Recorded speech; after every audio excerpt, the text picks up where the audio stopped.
Hello, my name is Clayton Tennyson, and I'm here to talk about prosthetics.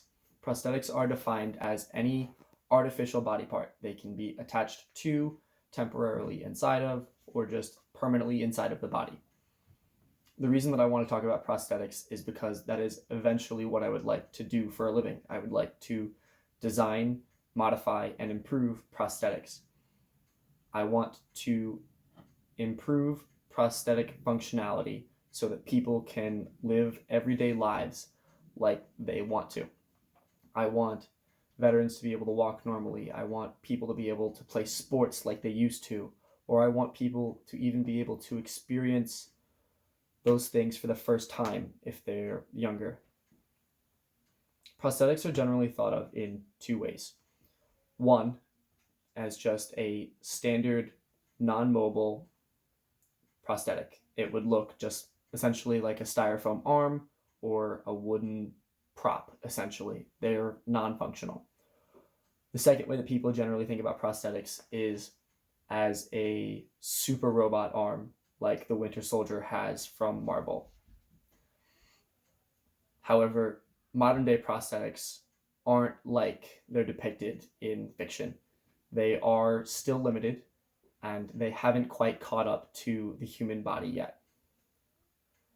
In recent years, there's been two major breakthroughs that I've noted in the development of prosthetics. The first being osseointegration, and the second being sensory integration. Osseointegration is typically found in leg amputees.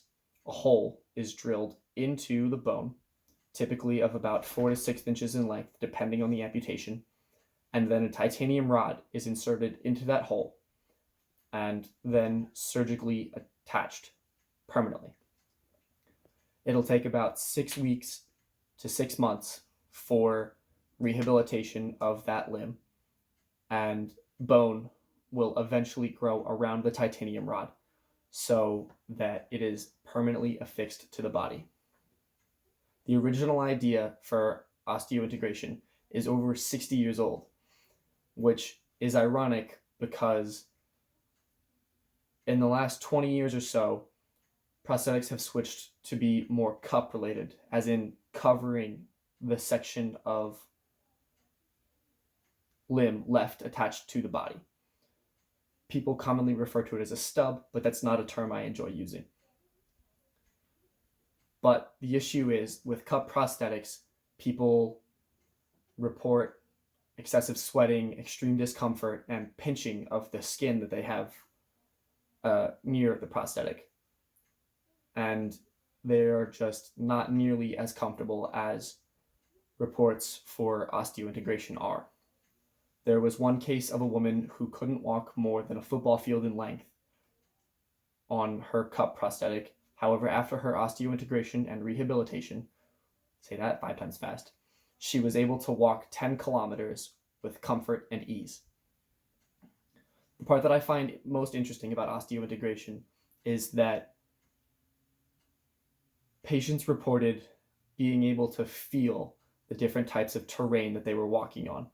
I believe that this is because the bone is pushed into the leg at different variants, and people are able to feel the rigidity of the surface that they're walking on, which is phenomenal because it's almost entirely unheard of in prosthetics.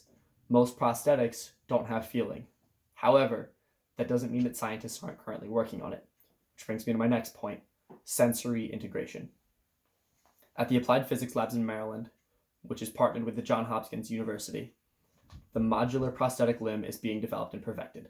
This is one of the prosthetic limbs that is catching up to human functionality. Unfortunately, the price that comes with that is steep.